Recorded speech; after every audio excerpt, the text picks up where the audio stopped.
अस्सलामुअलैकुम वरहमतुल्लाहि वबरकातुहू। अजीज तलबा, आज जो काम हम करेंगे उसमें आपको स्क्रीन पर चंद जुमले दिखाई दे रहे हैं। इन जुमलों में एक एक लफ्ज, कोई एक लफ्ज या किसी जगह पर दो दो अल्फाज भी खत कशीद हैं और हमें ये देखना है कि ये अल्फाज जो खत कशीद हैं ये इसमें नकरा की कौन सी किस्म है। आइए पहले इसमें नकरा का थोड़ा सा यादा करें। अजीज तलबा, आप जानते हैं कि इसमें नकरा कॉमन नाउन को यानी आम नाम को कहा जाता है, यानी किसी भी चीज, फर्द वगैरह का जो आम नाम होगा उसको हम कहेंगे इसमें नकरा। और इसकी जिद है इसमें मारफा, यानी किसी भी शख्स, चीज या जानवर वगैरह का जो खास नाम है। तो इसमें नकरा की कुछ अकसाम होती हैं। आइए पहले हम उनका थोड़ा सा इयादा करते हैं। इसमें नकरा की एक किस्म है इसमें इस्तेफाम। अजीज तलबा, आप जानते हैं कि इस्तेफाम उन अल्फाज को कहा जाता है कि जिनसे कोई सवाल वाज़ेह होता हो, मसलन क्या, कहाँ, कौन, कैसा, कब और क्यों वगैरह। उसके बाद इसमें नकरा की एक और किस्म है इसमें ज़ात। अब ज़ात आप देखिए, मैंने ज़ाल से लिखा है तो आपने भी कभी भी ज़ात को ज़े से नहीं लिखना। ये जो हम सौत हुरूफ होते हैं इनके दुरुस्त इमला का ख्याल रखना है। इसमें ज़ात से मुराद वो लफ्ज़ है, वो इसम है जो किसी चीज़ की दूसरी चीज़ों से हकीकत को अलग करे और उसकी वजह से कोई चीज़ पहचानना आसान हो जाए, लेकिन उससे मुराद कोई खूबी ना हो। मसलन कोई चीज़ क्या हो सकती है? कलम, किताब, दरख्त, इंसान, बिल्ली, बंदर वगैरह। उसके बाद इस्म की एक, इसमें नकरा की एक किस्म है इसमें सिफत। ये तो आप समझ ही गए होंगे। सिफत किसे कहते हैं? किसी खूबी को, अच्छाई को, बुराई को, तो तादाद को, मिक़दार को। तो जब वो अल्फाज जिसमें किसी सिफत का तज़किरा हो, वो इसमें सिफत कहलाएगा। मसलन अभी मैंने आपको कुछ इसमें ज़ात के अल्फाज बताए थे। मसलन किताब, तो अब हम कहें कि बड़ी किताब, कलम, नया कलम, दरख्त, सायादार दरख्त, इंसान, नेक इंसान, बिल्ली, चालाक बिल्ली, बंदर, शरीर बंदर। तो ये इसमें सिफत होंगे, यानी इसमें इसमें सिफात कौन कौन से हैं? चालाक, शरीर, नेक वगैरह। फिर इसकी एक किस्म है इसमें मस्दर।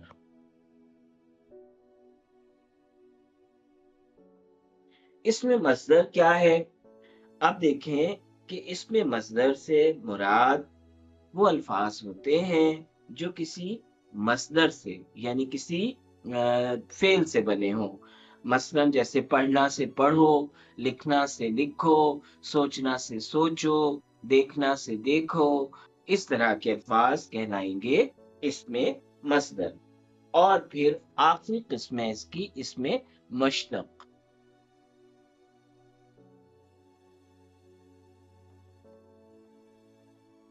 इसमें मशतक इसमें मशतक वो अल्फाज हैं जो बनते तो मस्दर से ही हैं, लेकिन उसमें किसी काम का नाम होता है।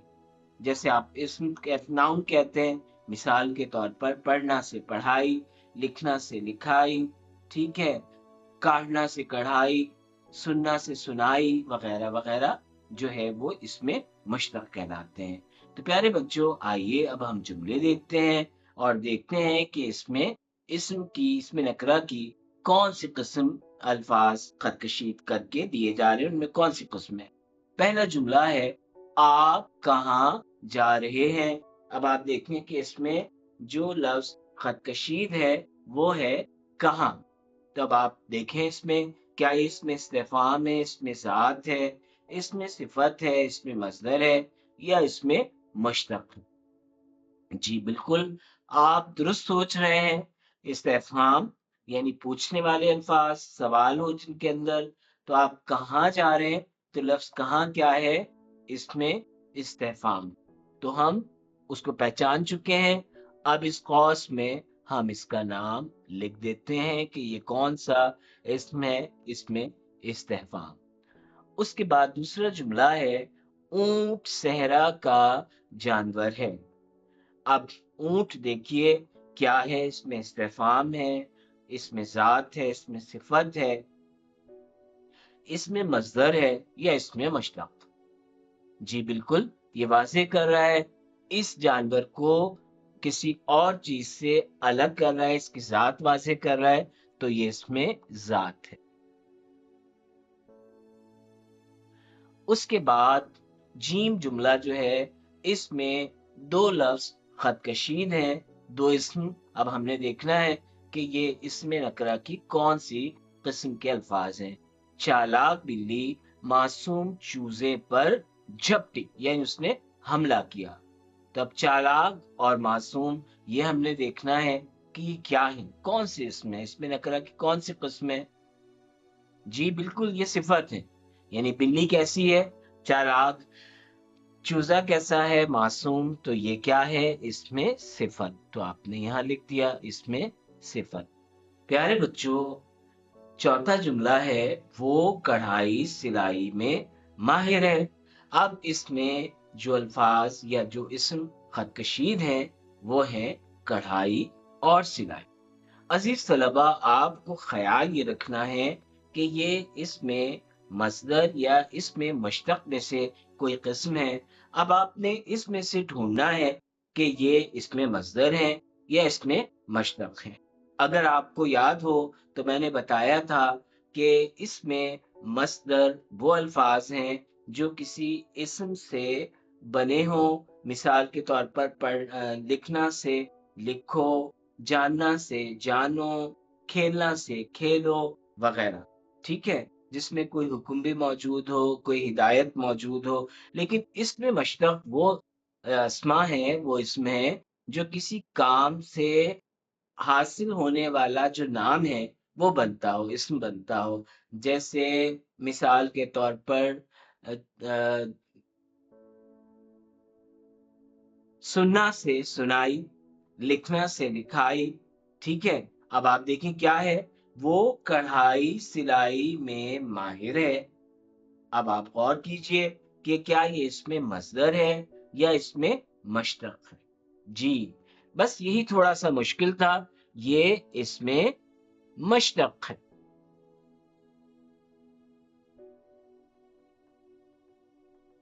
ٹھیک ہے، اب جیسے رنگنا سے رنگائی، ٹھیک ہے، اور لکھنا سے لکھائی، یہ سب اس میں مشتق ہوں گے۔ اس کے بعد آپ دیکھیے جملہ ہے توجہ سے پڑھو، سوال کو سمجھو۔ یہ کون سے جو ہے اس میں نکرہ کی کون سی قسم ہے؟ یہ پڑھو اور سمجھو، بالکل ٹھیک ہے، یہ مصدر ہے، یہ اس میں مصدر ہے۔ اب آخری ہے کہ شہر اچھا ہے۔ اب شہر واضح کر رہا ہے کہ یہ کس چیز کا نام ہے، یعنی یہ سمندر نہیں ہے، یہ دریا نہیں ہے، یہ ملک نہیں ہے، یہ پہاڑ نہیں ہے، یہ ان سے واضح کر رہا ہے، الگ کر رہا ہے، تو یہ کیا ہے؟ اس میں ذات۔ تو عزیز طلبہ، آپ نے دیکھا کہ اس میں نکرہ کی جو اقسام ہیں ان کو پہچاننا آسان ہے، یعنی وہ لفظ جس میں کوئی سوال پوچھا جا رہا ہے وہ استفہام ہے، وہ لفظ جو کسی چیز کو کسی دوسری چیز سے واضح کر رہا ہے، الگ کر رہا ہے، ذات بیان کر رہا ہے، وہ ذات، وہ کسی خوبی خامی کو بیان کر رہا ہے وہ صفت، جس میں کسی کام کا نام آ رہا ہے وہ اس میں مشتق، جس میں کسی کام کی ہدایت آ رہی ہے وہ مصدر۔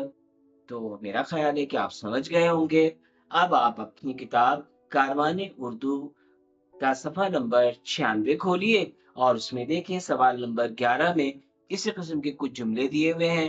آپ نے خط کشید الفاظ سے اس میں نکرہ کی قسم کو پہچان کر قوس میں لکھنا ہے۔ امید ہے کہ آپ اسے آسانی سے کر سکیں گے۔ السلام علیکم ورحمۃ اللہ۔